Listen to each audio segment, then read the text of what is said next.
आप जानते हैं पहले से ही 92 सांसद विपक्षी दलों के निलंबित किए जा चुके थे सत्र से। कल 30 और सीनियर सांसदों को निलंबित किया गया। इस आधार पर आप देखिए कि क्या एक बार फिर संसद में कोई कार्रवाई हो पाएगी या हंगामा होना तय नजर आ रहा है। आप मानकर चलिए एक बार फिर हंगामा होने की संभावना ज्यादा दिखाई दे रही है। इस वक्त हंगामे की वजह से विपक्ष के कुल 141 सांसद सस्पेंड किए जा चुके हैं। इनमें लोकसभा के 95 सांसद हैं और राज्यसभा के 46 सांसद शामिल हैं। लोकसभा से कल ही विपक्ष के 49 सांसदों को निलंबित किया गया था। इतने सख्त एक्शन के बावजूद विपक्ष की रणनीति आप देखें, विपक्ष के सांसदों ने संसद के गेट पर ही उपराष्ट्रपति का जिस तरीके से मजाक उड़ाया, टीएमसी सांसद कल्याण बनर्जी ने जगदीप धनखड़ की मिमिक्री की, बाकी सांसदों ने ठहाके लगाए। वाकई में यह अशोभनीय था, जिसकी हम लगातार कल से चर्चा कर रहे हैं। और आज की तस्वीरें भी क्या इससे कुछ इतर दिखाई देंगी? ऐसी पॉसिबिलिटी भी ना के बराबर दिखाई देती है। अब देखिए, यही लोकसभा सचिवालय का वो आदेश है।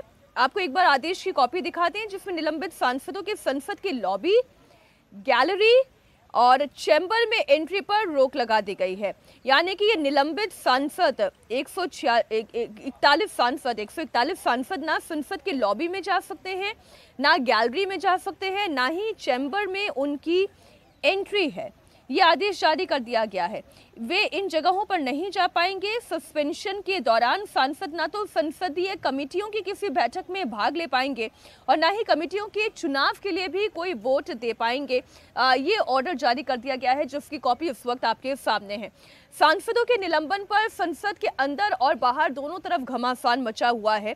22 दिसंबर की इंडिया गठबंधन की जो रणनीति है वो आपको बता दें। 22 दिसंबर को इंडिया गठबंधन पूरे देश में इस निलंबन के खिलाफ प्रोटेस्ट मार्च करने की तैयारी कर रहा है।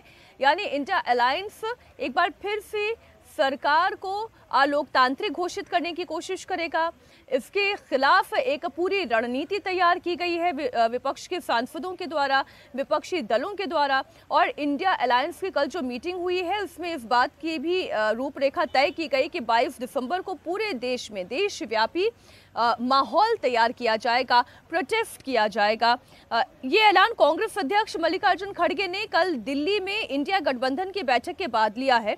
खड़गे ने कहा कि सरकार देश में लोकतंत्र को कुचलना चाहती है, लेकिन विपक्ष उसे अपने इन मंसूबों में कामयाब नहीं होने देगा। आप जरा सुनिए कांग्रेस अध्यक्ष मल्लिकार्जुन खड़गे ने क्या कहा।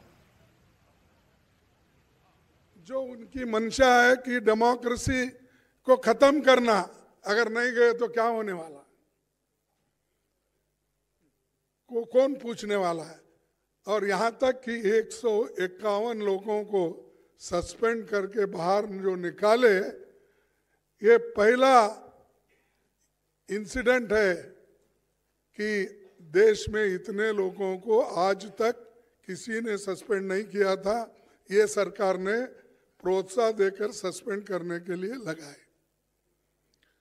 ये बड़ी बुरी बात है और इसके लिए हम लड़ेंगे, मैदान में जाएंगे, सब मिलके प्रोटेस्ट करना। और ऑल इंडिया प्रोटेस्ट 22 दिसंबर को ये जितने भी सस्पेंशन हो गए उनके बारे में ये चलेगा। तो आपने देखा कि रणनीति तैयार कर ली गई है। विरोधी दल पूरे देश में एक आंदोलन की रणनीति तैयार कर चुके हैं। और इधर अगर हम सदन की बात करें तो लोकसभा और राज्यसभा मिलाकर विपक्ष के 2/3 सांसद निलंबित किए जा चुके हैं। पहले ही 92 सांसदों को निलंबित किया गया था, लेकिन कल एक बार फिर से हंगामे के बीच में जो विपक्ष के सीनियर सांसद हैं वो भी निलंबित किए गए हैं। हम लोकसभा और राज्यसभा दोनों की कैलकुलेशन आपके सामने रख देते हैं। लोकसभा के कल 49 सांसदों को सस्पेंड किया गया। जिन सांसदों को कल सस्पेंड किया गया उसमें फारूक अब्दुल्ला जैसे सीनियर नेता भी शामिल हैं। इस तरीके से अब तक कुल 141 सांसद निलंबित किए जा चुके हैं। 95 सांसद इसमें लोकसभा के हैं और 46 सांसद इसमें राज्यसभा के हैं। दोनों सदनों में विपक्ष के करीब 2/3 माफ कीजिएगा 1/3 सांसद सस्पेंड हो चुके हैं। यह हंगामा 13 दिसंबर को संसद की सुरक्षा सेंध के बाद शुरू हुआ था। इसके बाद 18 दिसंबर को लोकसभा के 33 और राज्यसभा के 45 सांसदों पर गाज गिरी। फिर कल हंगामे के कारण लोकसभा के 49 सांसदों को संसद के बचे हुए शीतकालीन सत्र के लिए भी सस्पेंड कर दिया गया है। हालांकि अब बहुत ज़्यादा दिन कामकाज के बाकी नहीं रह गए। आज का एक दिन मान लीजिए, उसके बाद फिर गुरुवार और शुक्रवार और 2 दिन का कामकाज बाकी है। लेकिन बीते 5 दिनों से तो कामकाज सदन में बिल्कुल ठप दिखाई दे रहा है।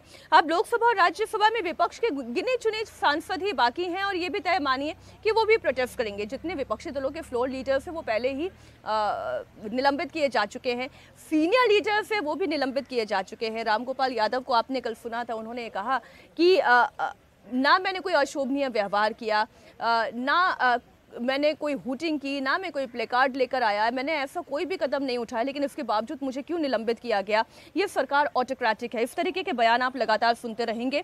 लोकसभा राज्यसभा के, जैसा कि हमने कहा कि गिने चुने नेता ही बाकी हैं। लोकसभा में गैर एनडीए दलों के 114 सांसद बचे हैं, लेकिन बीजेडी, वाईएसआर, बीआरएस के सांसद भी इसमें शामिल है जो कि इंडिया गठबंधन का हिस्सा नहीं है। और इसी तरीके से राज्यसभा में विपक्ष के 94 सांसद बचे हैं। संसद के मौजूदा सत्र में जो विपक्ष के बड़े चेहरे हैं जिन्हें सस्पेंड नहीं किया गया है, उसमें राहुल गांधी हैं, सोनिया गांधी हैं, जबकि राज्यसभा में कांग्रेस अध्यक्ष मल्लिकार्जुन खड़गे हैं, पूर्व वित्त मंत्री पी चिदम्बरम हैं, उनके बेटे कार्ति चिदम्बरम पहले ही निकाले जा चुके हैं कल।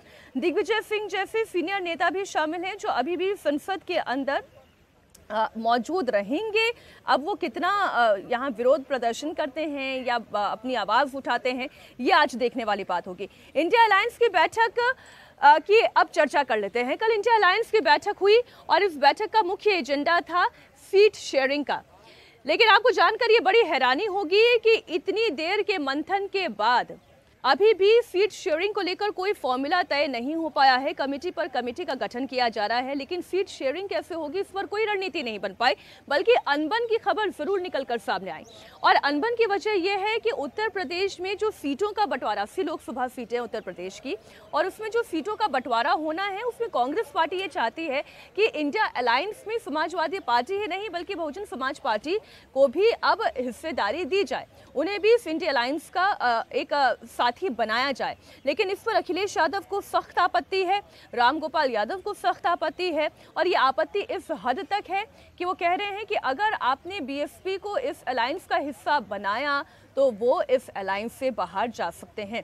तो बड़ी खबर इस वक्त हम आपको दे रहे हैं। इंडिया अलायंस में जहां एक तरफ सीटों के शेयरिंग पर बात होनी थी, किस पार्टी कौन सी पार्टी कितने सीटों पर चुनाव लड़ेगी, इस पर चर्चा होनी थी, यहाँ एक नई अनबन की कहानी शुरू हो चुकी है।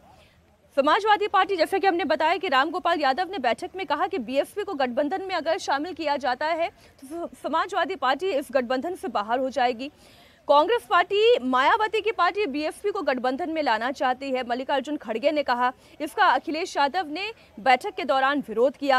बैठक के बाद आरजेडी सांसद मनोज झा ने बताया कि समाजवादी पार्टी अध्यक्ष अखिलेश यादव की मौजूदगी में रामगोपाल यादव ने बैठक में अपनी बात रखी। मनोज झा ने क्या बातें कही हैं वो आपको बताते हैं।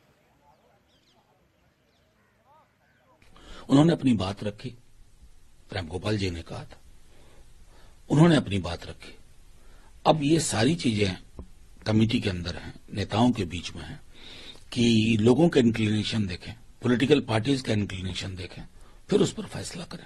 तो उनकी बात सुनी, बिल्कुल सुनी गई, समझी गई, और उस पर बाकायदा खड़गे साहब ने कहा कि रूमर पर हम लोगों को तवज्जो नहीं देना चाहिए।